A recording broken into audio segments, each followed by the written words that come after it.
move away from the mic. My voice is a little bit croaky at the moment, so you might have to bear with me a little bit.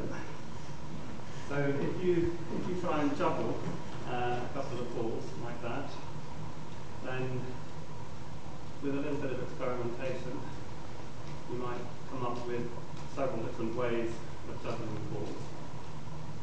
But you might think I've pretty much covered what you can do with two balls. The number of options are fairly limited. But there is another way of juggling two balls that's not immediately obvious. And it's based on the last pattern. It involves one ball doing a high throw and short throw. And while that ball is doing its high throw, the other ball will be doing a short throw. My hands aren't busy while the other one's up in the air. So this one could be going in the other direction with a high throw and a short throw. And in theory, the two will link together, and you can have one ball going round in one direction and the other ball going round in the other direction at the same time. So I'll have a go at demonstrating for you.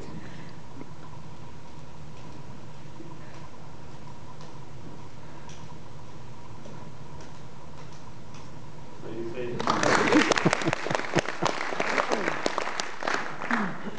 So what we're doing is we're looking at combinations and permutations. We're looking at ways of combining short throws with long throws to create a sustainable pattern. Now, if you have three balls in the air, then there's more patterns that you can think of trying to do. With the blue one going backwards and forwards over the top. Or you can have them cycling around. Going up and down.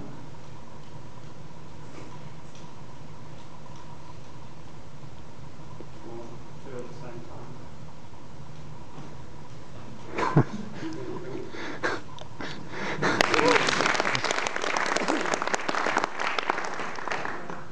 So the mathematician in you, and there is a mathematician in all of you, even if you don't acknowledge at present, is now wondering, well, just how many ways are there of juggling three balls, for example?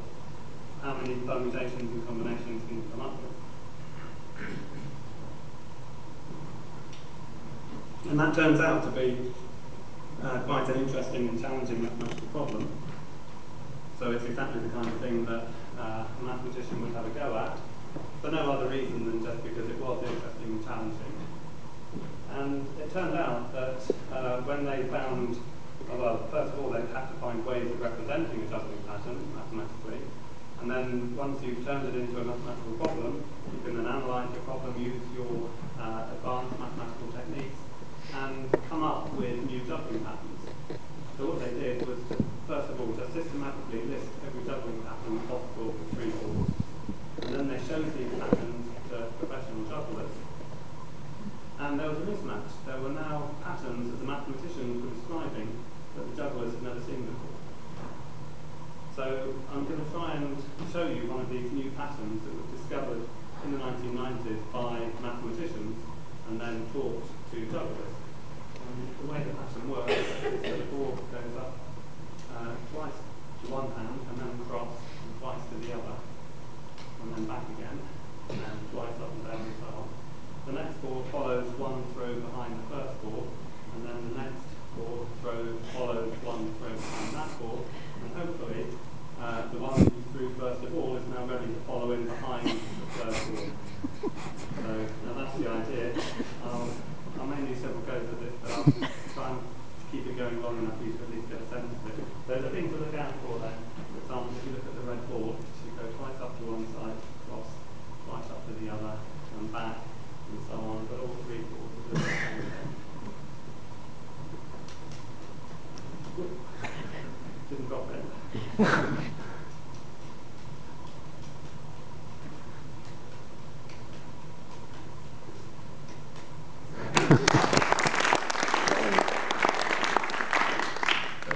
The thing about that example is that if you're in the audience watching a juggling trick, you would have no idea that you're watching a pattern that was created mathematically and could only have existed. Well, I mean, someone might have discovered it, but in this case they hadn't. So a mathematician had made a contribution to juggling. But that mathematician didn't need to be able to juggle. They were using their mathematical expertise to discover the juggling pattern, and then the juggler didn't need to know any of that mathematics. Once they'd seen the pattern, they could then learn the trick. So mathematics can be going on behind the scenes in all sorts of unexpected ways. Now, my own research interests over the last few years have been in fluid mechanics. And I should just point out to you that fluids are not just liquids, but they're air as well. And now, at some risk here, and without telling health and safety, I've actually brought some fluids into the lecture theatre. In fact, of course, there's lots of fluid already in the lecture theatre, the air that we're breathing. I've got quite a lot of fluid in here. I hope I don't splash it all over the scene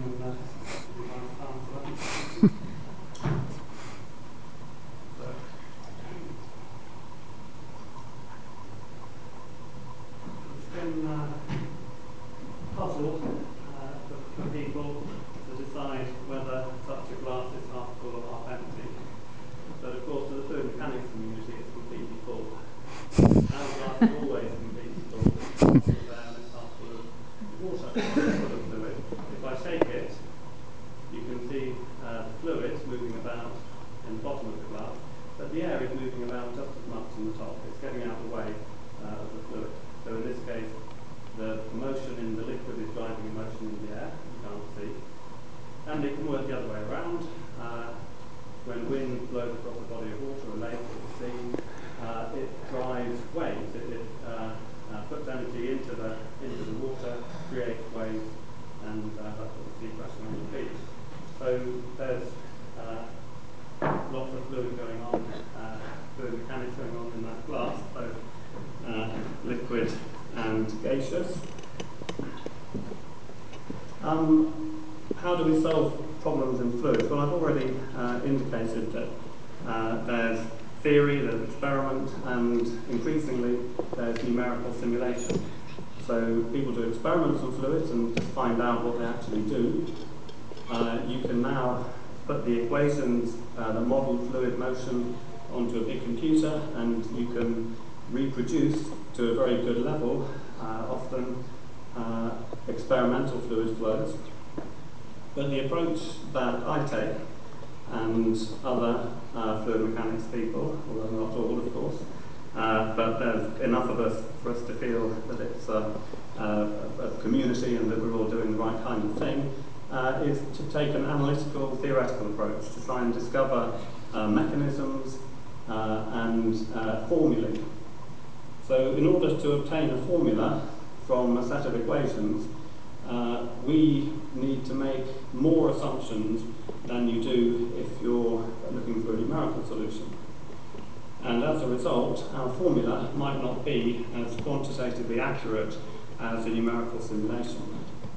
Now, before there were numerical simulations, an engineer would, I imagine, I would hope, would be grateful for any insights and any quantitative predictions that could be made by mathematicians.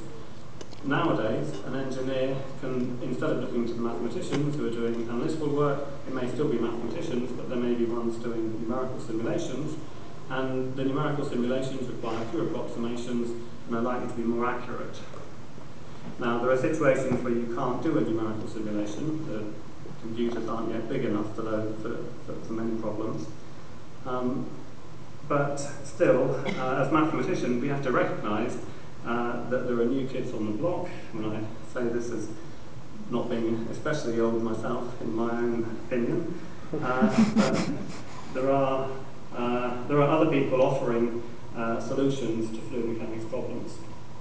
So when we produce our formula, we need to be very careful to try and provide something extra, something value added, and this is insight. This is, I think, what, as the applied mathematicians, this is what we can bring to the problem.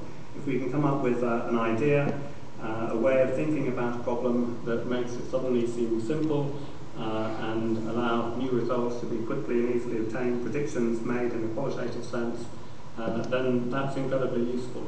So we're aiming to provide insight, not just numerical quantification. And so, in a sense, we set the bar quite high, because trying to provide insight is not always easy, and you can convince yourself that you've obtained some insight into a problem, but be rather hard-pressed to define exactly what that insight was, other than a nice warm feeling of thinking you understand it better. And then, of course, somebody else might not be very impressed by that same insight. They may not get that same warm feeling of understanding the problem better.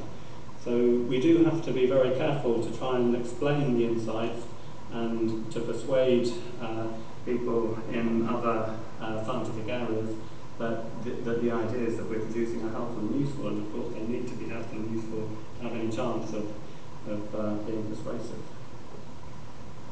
So let me now move on to ideas of stability and